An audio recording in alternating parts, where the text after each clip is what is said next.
Mheshimiwa Uhuru Kenyatta rafiki yangu na mimi tuliketi chini na tukasema lazima tubadilishe msingi wa siasa ya Kenya. Tuondoe siasa ya ukabila na chuki na migawanyiko.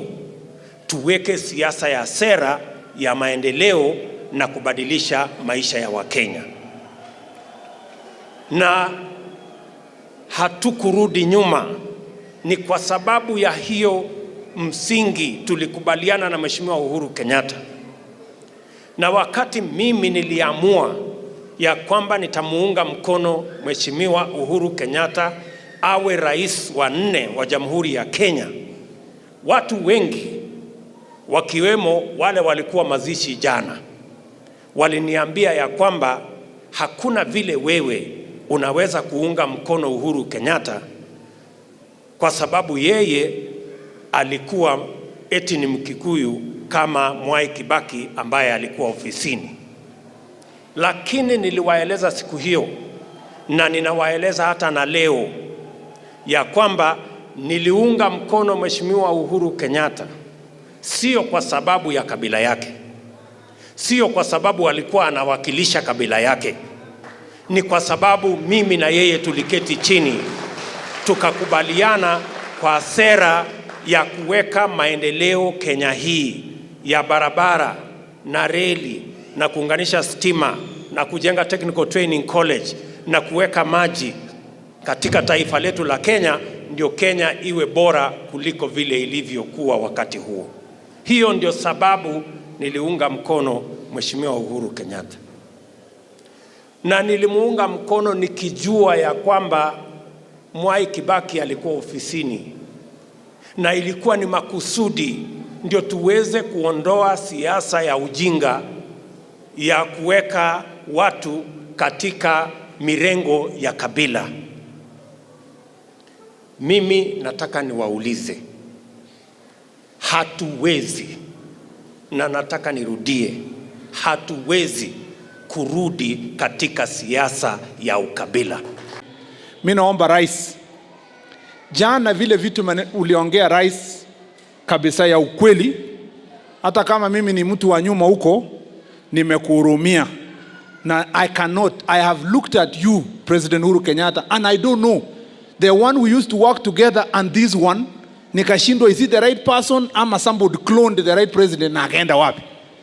Kwa sababu katiba article 131 inasema wazi, rais is a symbol of national unity. Article 131 subsection 1E inasema symbol of national unity, na inaenda hapo nje inasema kwa subsection 2 the president will promote the unity of the nation. Sasa jana ukisikia rais ameshaanza kusema yeye anapanga watu wa Nyeri mmetosheka na urais ya Kibaki, watu wa Kiambu mmetosheka ya Jomo na Uhuru, basi kaeni sasa watu wote wa Mount Kenya mukae sasa. Mimi bishop, mimi nimeoa Nyeri, mimi natoka mahali naitwa Marakwet, hata sijuani na Moi, nilisoma tu Moi kwa vitabu kama kila mtu.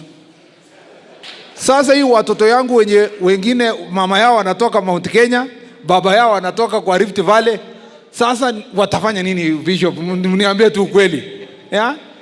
Mimi nataka kuomba rais kwa heshima, I rarely ask the president to reverse something, but because the president in the constitution article 132 is required to give the state of the nation address, in the next state of the nation address, I want to request President Uhuru Kenyatta to correct the things he did yesterday in Kakamega and restate the true position of the country as a nation where we will organize ourselves, not based on tribes, not based on religion, not based on sectarianism, but based as a one united country. Mimi ningemuuliza rais wa jamhuri, yeye tungetaka legacy yake baadaye, na tungemuuliza yeye kwa sababu tamu yake iko karibu kutamatika, yeye awache wenye wanahitaji kwenye kinyang'anyironi wajituke kwenye kiwanja wote bila kuwaingilia, ili mwenye wananchi wa Kenya watawekelea mkono, yeye atampatia vyeo za uongozi bila yeye kujiingiza kwa siasa. kwa sababu akiingilia siasa hizi tutafika mahali na zote zikiwa mbaya tutakuja kumlaumu baadaye. Kwa hivyo tungemuomba yeye aweze kusikilia kama Moi Kibaki, awache kiwanja ikiwa wazi, asije akatuambia wale kama wale, na tusije tukasikia lugha ya kutuambia sasa, kwa sababu kuna mtu fulani na barabara inaonekana kama inaendelea ikididimia, ni sasa tumeleta lugha mpya. Propaganda hizo zote tungeomba zikome, na propaganda kama hizo si za kuletwa kutoka juu, hizo ni propaganda za watu wa chini. The hustler nation is saying this country belongs to all of us and we must all sit at the table where we are going to have a honest national conversation. And let me say this for the record. It is not a must, it is not a condition that William Ruto or anybody must be president, but it is a must that we must all sit on the table. It is not negotiable. It is not negotiable that we can continue to have an exclusive conversation about few people and about some tribes and about some leaders. We are going to have a honest national conversation. And that is what the hustler nation is about. It is not a threat to anybody. It is not incitement of any nature. We are just going to have a honest conversation, all of us on a table, so that we can agree on how to move Kenya forward. If anybody is uncomfortable with that conversation, if that conversation is difficult for whatever reason, unfortunately, we must have it. It is not something that we can avoid. So let us all be ready to have that conversation. Tunaelewana jameni? I want to tell that team, their only destiny is defeat. That is what awaits you. And all that talk you saw yesterday, si kitu ingine, ni sababu ya hii narrative yetu hii ya hasra, ya watu kama Mejadong ambao walikuwa makanga, ya mtu kama mimi ambao the only thing babangu aliniachia ni saduku ya posta 237 Gatundu na membership number ya Coffee Factory number 402. That is the narrative that they don't want in this country, but unfortunately, hiyo ndio discussion na hiyo debate ambayo tutapeleka mbele. When I supported Uhuru Kenyatta, it was not because of his tribe. It was not because he represented any tribe. It was because we agreed on an agenda and on a program that would transform this nation. And I supported Uhuru Kenyatta when President Kibaki was in office.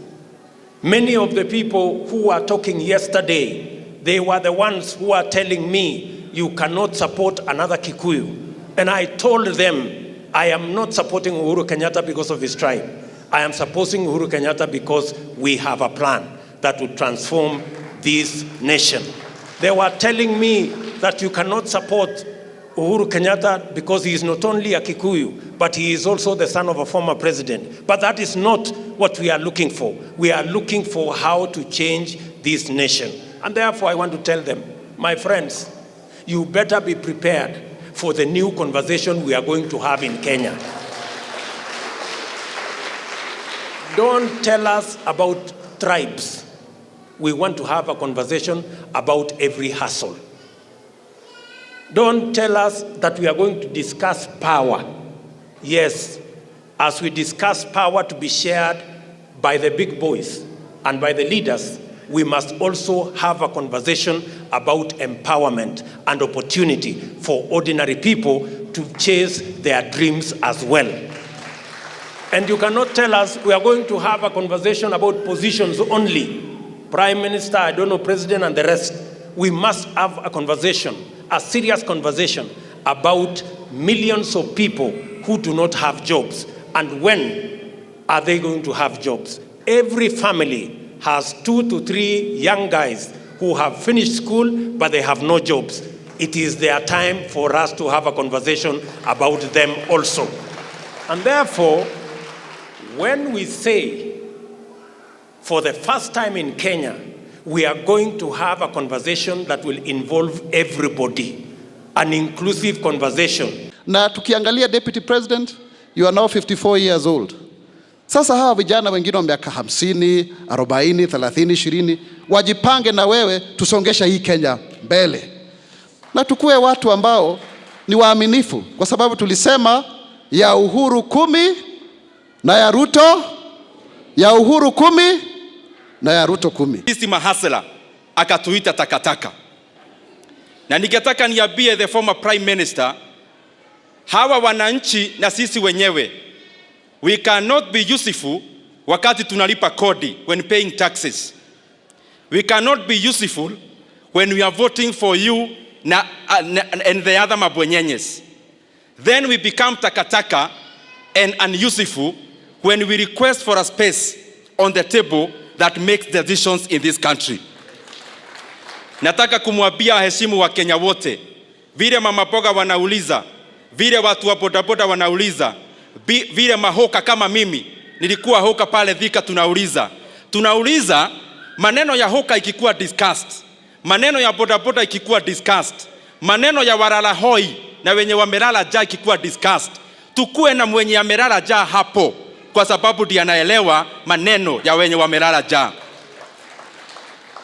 Na pia Mheshimiwa Deputy Rais, mimi pale Kiharu naweka tiles kwa mashule ya primary schools, and every time I visit my local primary schools, nauliza hao wanafunzi what they would want to be in future. And Bishop, many times I get responses. Others tell me they want to be MPs. Others they want to be CSs. Others they want to be deputy presidents. Others they want to be president.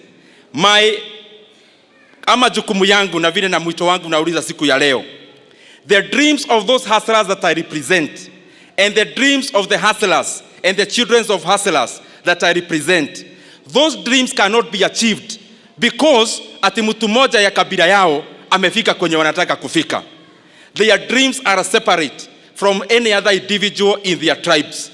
Na ni vizuri yule mtoto mdogo ambaye ni Mkalenjin ama Mkikuyu agetaka kuwa rais in future, they must never be disenfranchised because one of them has been president.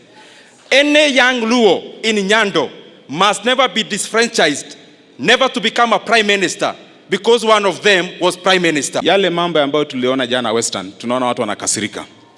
Watu wanakasirika kwa sababu conversation yetu ya siasa na uongozi wa Kenya, wewe umesema lazima conversation yetu hitoke kwa mambo ya ukabila, hikuje kwa mambo ya watu wadogo, mahasla. Na ndio unasikia wamekasirika kwa sababu wanajua wao wamekuwa wakitumia siasa ya ukabila kugawanya wa Kenya na kutumia siasa ya ukabila kujipatia uongozi. Na sisi tunasema sasa, sisi tunataka siasa ya kusonga mbele ni siasa ya kuangalia ule mama mboga hatapata nini katika serikali, ule mwana bodaboda hatafanikiwa aje katika serikali, mambo ya mkulima, mambo ya serikali itawekwa mipango gani ya kumsaidia mkulima, walimu. Ndio maana unasikia wanakasirika, wanasema hati sasa mkiongea mambo ya hasla, hata sisi tunaweza amua kusema wale kabila ambao wamekuwa katika uongozi sasa wasikue kwa uongozi. Simlisikia jana wakisema hivyo? Na hiyo lugha nilikuwa nasikia katika kutoka kwa watu wa upinzani.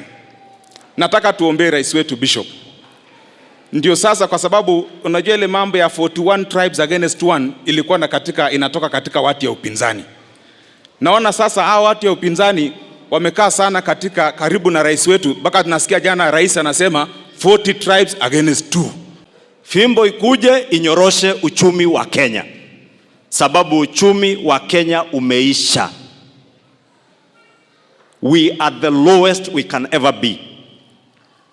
So I want to take this opportunity pia niulize rais wetu mpendo ambaye tunampenda, ambaye tulimpigia kura sio safari moja, safari 3.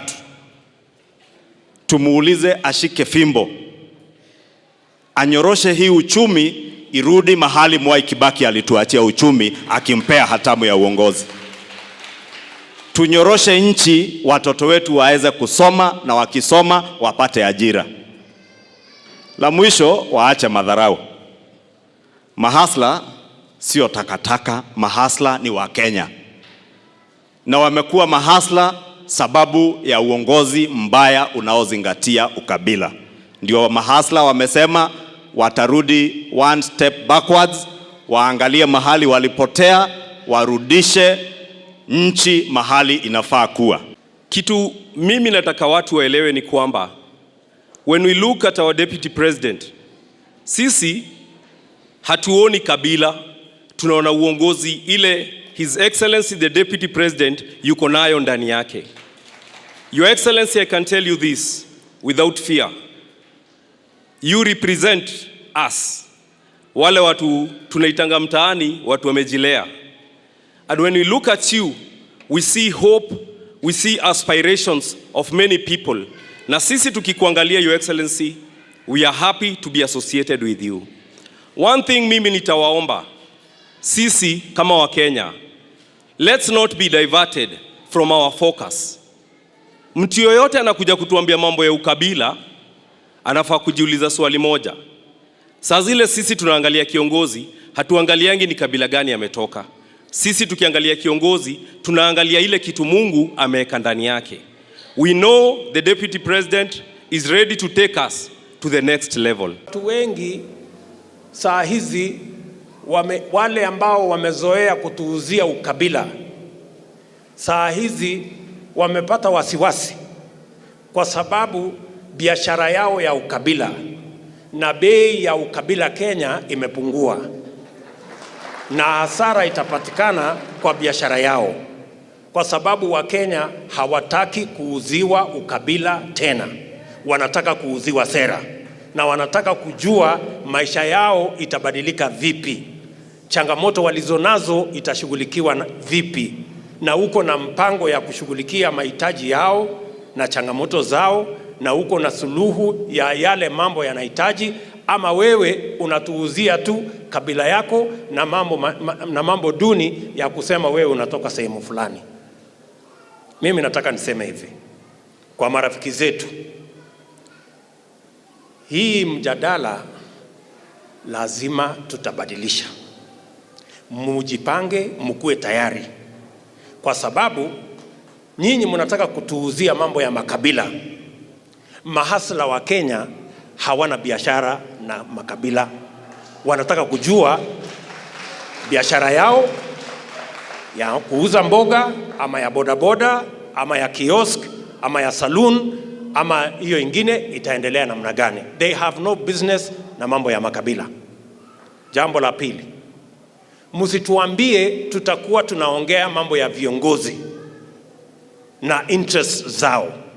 Lazima katika hiyo mjadala tuongee mambo ya wananchi na mahitaji yao na shida zao.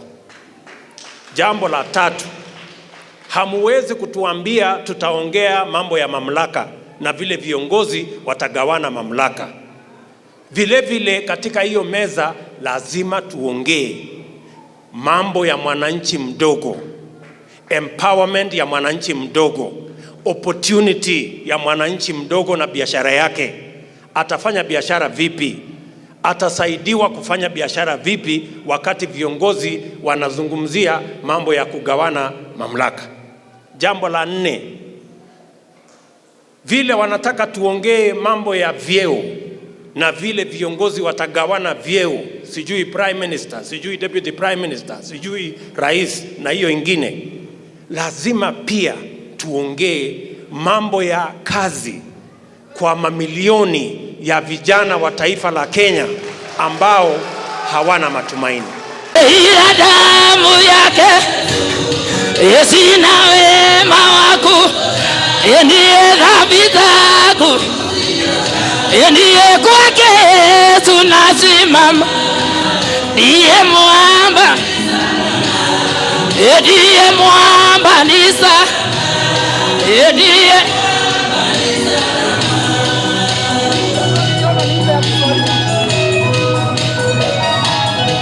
weka makofi wapindulu wewe, makofi, makofi.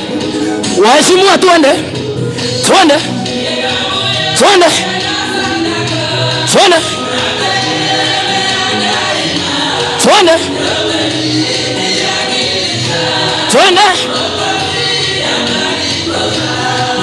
Kwake tunasimama, ndiye mwamba. Tuende, tuende. Inua juu, inua juu. Jehova etolonya jite juu. Inua juu. Etuleta maguta. Inua, inua. Inua. Inua. Inua.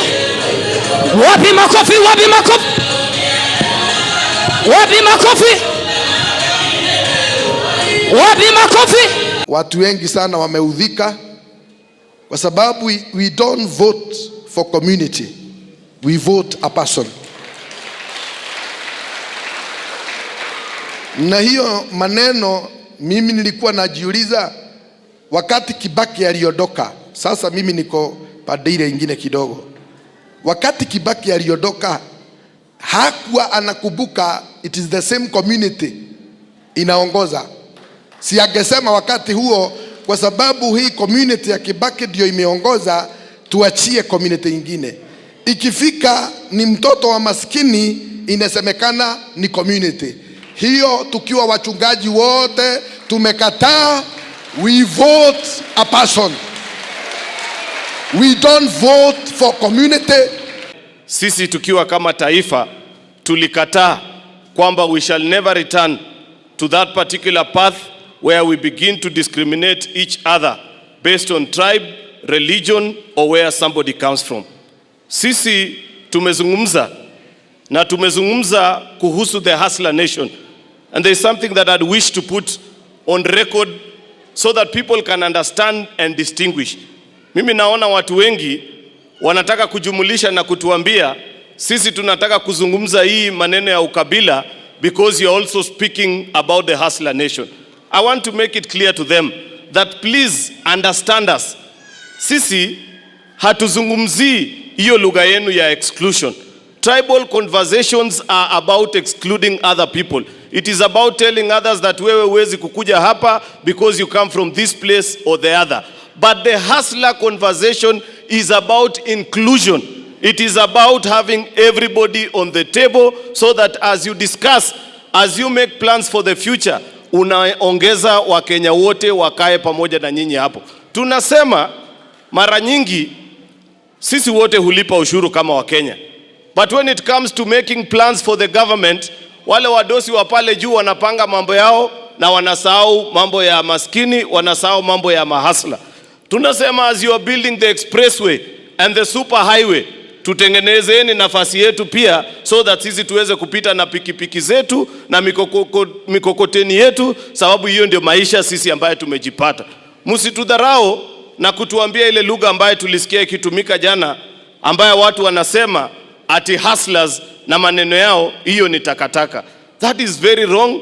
We condemn such words coming from a leader, and we are saying respect every Kenyan.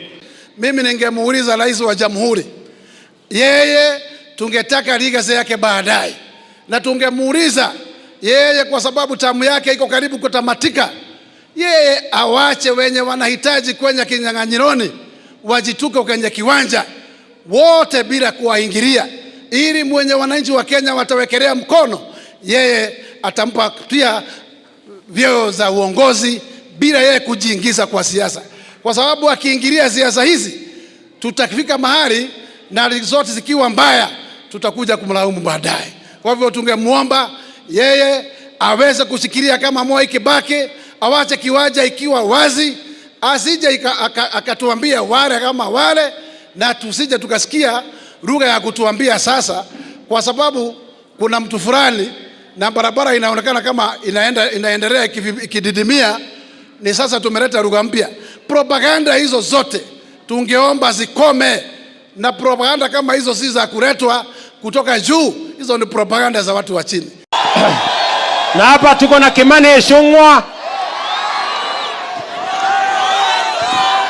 Kayalo Kayole ya mahasla mahasla vijana Nairobi.